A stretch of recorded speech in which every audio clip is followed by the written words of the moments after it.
But it's very interesting to me that Peter, again, literally meaning rock in Greek, Mm-hmm.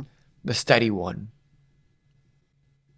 turns out to be the one who is unsteady in his uh, willingness to stay with Jesus, right? He's Yep. the one that the rock, the steady one, is actually the one that, on the one hand, um, when he's walking on water, he Mm-hmm. doubts, right? And that's why he falls. Mm-hmm. And even here, um, you see he's going to deny Jesus um, in the face of trouble. And so it's I mean, I knew this guy who did his master's dissertation on comedy in the Gospels. Mm-hmm. And I think if this was a moment of like irony, um, this would be a good one. The fact that Peter is the rock, and in reality, he's the one that's the least steady.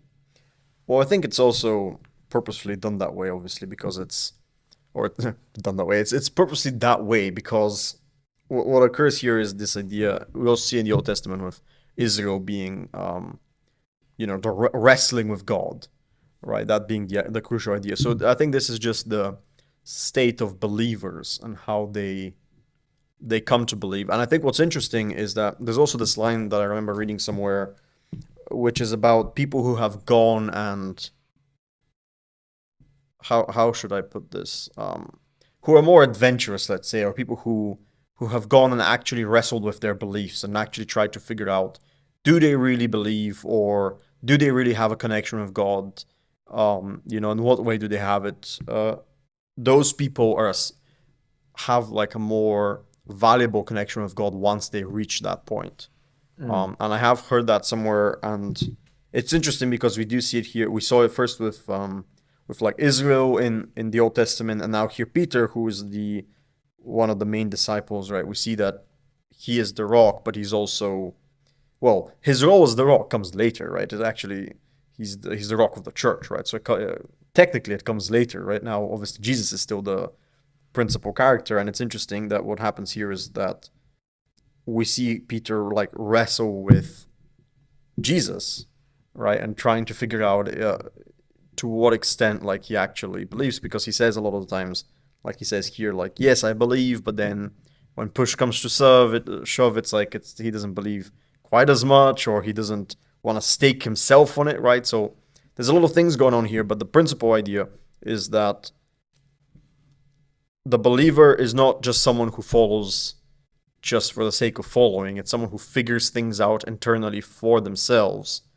and has what we could say like a spiritual journey to have that belief. And that journey can involve intellectual reasons, like talking about why should you believe or shouldn't you believe, but it's also to do with what's your relationship to the divine and how would you achieve that relationship. And here for Peter, it comes down to would you put yourself in danger, right? Would you put yourself in disgrace in front of society for Jesus, right? That's where Yeah. he starts to fail, because it's not that he doesn't believe him intellectually, like he believes what he sees, but it's something else that starts to trouble him. But I think that's the main idea, that the believer is undergoing all these changes in like a spiritual journey is the best way I could phrase it. Mm. That makes sense. I like that a lot. Peter's denial of Jesus. Now Peter was sitting outside in the courtyard. A female servant came to him and said, "You also were with Jesus to the Galilean." But he denied it before all of them, saying, "I do not know what you are talking about." When he went out to the porch, another female servant saw him, and she said to the bystanders, "This man was with Jesus the Nazarene." And he denied it with an oath, "I do not know this man." After a little while, the bystanders came up and said to Peter, "Certainly, you are also one of them, for your accent betrays you."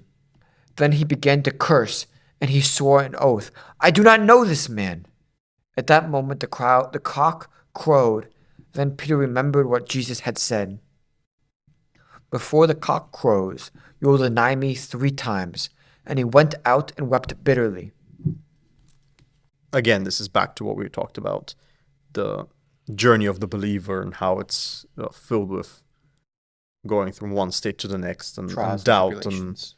exactly right, trials and tribulations. So I just find it really interesting where I think every person who believes probably can relate to Peter here, where he's at the end he goes outside and weeps bitterly, right? Yeah.